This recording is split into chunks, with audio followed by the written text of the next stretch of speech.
Hi, it's Wednesday Weaving, and it's been an awfully long time since I made one of these videos. But sometimes life just gets in the way. Anyway, I have something that I'd like to share with you today, which I think is quite important. As you can see, I've got a very jolly little plaid on my loom here.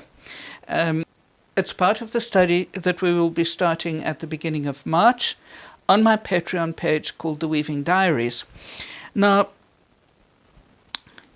I think most of us enjoy the idea of weaving a plaid. It's just so jolly and so much fun. What puts a lot of us off, though, is how to deal with these frequent color changes. So where you have 4 picks of white followed by 4 picks of black followed by 4 picks of white, or yellow, blue, white, yellow, blue, I think a lot of us just look at that and think, well, that's far too much hard work. I'm not going to do it. So what I want to show you today is how to deal with these color changes. The best way to do it is most definitely not to run all your colors up the selvedge at the same time. All that does is it gives you this multicolored bump on your selvedge, and it just looks really unattractive and pretty awful. So when you're doing a lot of different color changes, it does become a little bit fiddly, but if you want a good result, it's worthwhile doing the fiddle. So I've just got to the end of my red block here, and I'm going to take you through the color changes for the white, the black, and the back to the white. I'm going to take my red out altogether, because to carry my red up the selvedge, even for those 12 picks, is going to be too much. And I'm not only going to be carrying the red up, but I'm going to be carrying the white up as well. So you never want to carry anything up the selvedge for a particularly long section of weaving. So I'm going to just quickly do a split ply join here.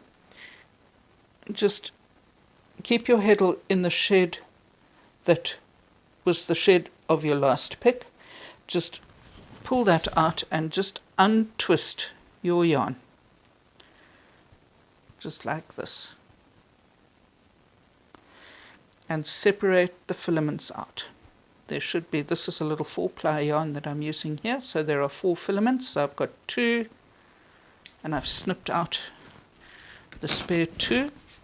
Now I'm going to take this back into the shed and around the selvedge thread, and thread it back into itself, and I'm going to make sure that that little tufty bit is tucked all the way in.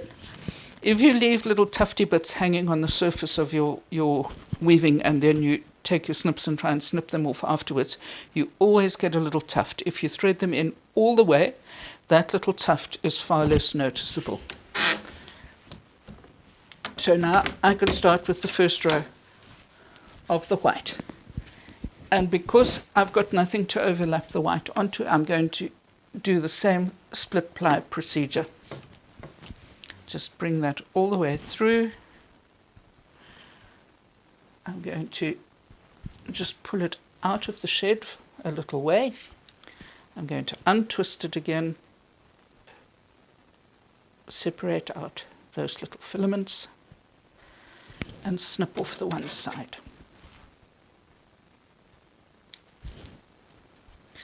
This little tail then goes back into the shed, around the selvedge, and back over into itself, all the way. So I've got 4 picks of red. So there's the 4 picks of red. Now I'm going to put my black in, using the same split ply procedure.